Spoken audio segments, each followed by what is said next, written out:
Hello बच्चों, the question says investigate for what values of lambda and mu simultaneously equations x plus y plus z equals to 6 and x plus 2y plus 3z equals to 10 and x plus 2y plus lambda z is equals to mu have a unique solution and infinite number of solutions and no solutions.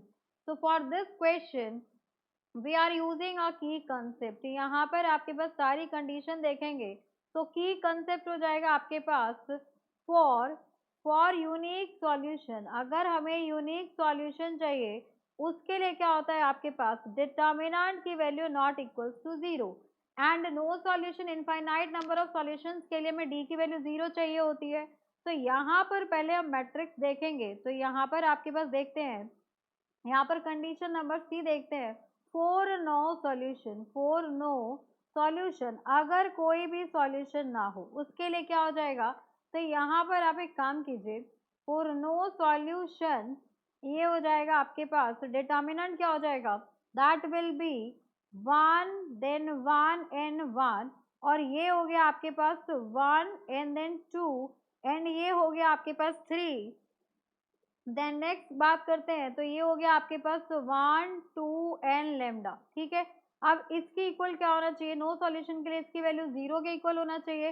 अब अगर इसे हम expand करें तो ये हो गया आपके पास वन, यहाँ से आ गया आपके पास टू लेमडा आ गया एंड यहाँ पर अगर इसे करें हम ये आपके पास वन आ गया, टू लेमडा माइनस का सिक्स आ जाएगा एंड माइनस ऑफ वन यहाँ से आ गया आपके पास लेमडा माइनस का थ्री प्लस का वन यहाँ से आ गया आपके पास two minus of two equals to zero. अब अगर हम इसे सॉल्व करें तो यहाँ पर आपके पास value will be two lambda minus six and minus lambda plus three equals to zero. यहाँ से आ गया आपके पास lambda is equals to three. तो लेमडा की वैल्यू यहाँ पर थ्री आ गई, तो नो सॉल्यूशन के लिए लेमडा की वैल्यू थ्री हो जाएगी। अब हम देखते हैं किसकी वैल्यू, हमें म्यू की वैल्यू भी चाहिए तो म्यू क्या हो जाएगा आपके पास, म्यू को चेक करते हैं। So let's check the value of mu. तो यहाँ पर अभी काम करो, यहाँ पर x को हटा दो तो यहाँ पर होता है आपके पास for no solution, for no solution. जब आपके पास कोई भी सॉल्यूशन नहीं होगा, उस केस में d आपका जीरो होगा और d1 चाहे d2 चाहे d3 इनमें से कोई एक नॉट इक्वल्स टू जीरो होगा। तो हमने ले लिया यहाँ पर कि dx जो है वो नॉट इक्वल्स टू जीरो है और we can say that d1 is not equals to zero. तो यहाँ पर आप पुट कर देंगे सिक्स टेन एंड म्यू, यहाँ पर आ गया आपके पास सिक्स देन टेन और म्यू आ गया एंड यहाँ पे हो गया आपके पास वन टू टू एंड ये वैल्यू हो गई आपकी वन थ्री एंड लेमडा क्या हो जाएगा, यहाँ पर लेमडा की वैल्यू थ्री पुट कर दें तो ये हो गया आपके पास सिक्स आ गया यहाँ से और ये हो गया आपके पास थ्री टू ज़ा सिक्स माइनस थ्री टू ज़ा सिक्स जीरो हो गया माइनस ऑफ वन, ये हो गया आपके पास थर्टी माइनस का थ्री म्यू एंड यहाँ पर plus one this will be twenty minus का टू म्यू। ठीक है, तो ये हो गया आपके पास जीरो, यहाँ से आ गया आपके पास thirty minus thirty plus three mu and यहाँ पर हो जाएगा आपके पास this should not be equals to zero and ये हो गया आपके पास प्लस ट्वेंटी माइनस का टू म्यू। तो यहाँ से वैल्यू आ गई माइनस टेन प्लस का three mu is not equals to zero. तो यहाँ से आपकी mu should not be equals to ten divided by three. तो म्यू की value ten divided by three नहीं होगी। नेक्स्ट नो सॉल्यूशन के लिए आपके पास म्यू की वैल्यू आ गई not equals to zero and lambda की वैल्यू आ गई इक्वल्स टू फाइव। यहाँ पर नो सॉल्यूशन हो गया, फाइव नहीं है, लेमडा की वैल्यू है यहाँ पर थ्री। तो ये वाला आपका हो जाएगा नो सॉल्यूशन के लिए। अब हम चेक करेंगे किसके लिए, हमें चेक करना है यहाँ पर यूनिक सॉल्यूशन और इनफाइनाइट नंबर ऑफ सॉल्यूशन।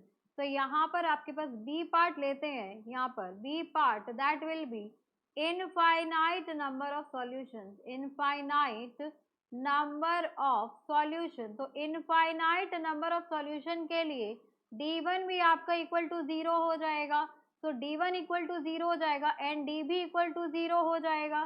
तो यहाँ पर क्या था आपके पास, तो यहाँ पर भी d जीरो था, तो d जीरो के केस में लेमडा की वैल्यू क्या आ रही है, तो d जीरो के केस में लेमडा की वैल्यू थ्री आ रही है, लेमडा थ्री रहेगा तो d जीरो हो जाएगा एंड d1 जीरो के लिए क्या होगा, म्यू की value should be equals to mu will be equals to 10/3। तो अगर म्यू की वैल्यू 10/3 रख दी जाए एंड लेमडा की वैल्यू 3 रख दी जाए तो उस केस में आपका इनफाइनाइट नंबर ऑफ सॉल्यूशन होगा।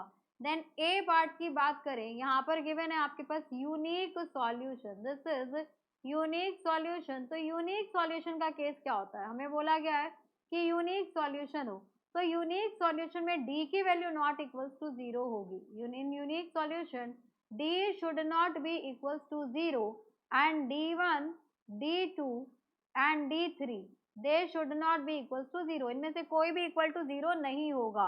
तो यहाँ पर अगर d आपका नॉट इक्वल्स टू 0 होगा that means lambda should not be equals to 3। 3 एक के बराबर नहीं होगा, बाकी कुछ भी हो सकता है। एंड म्यू जो होगा आपका that should not be equals to 10/3 और बाकी कोई भी वैल्यू हो। So at this value value of solution of the equation will be unique. So this is the final answer.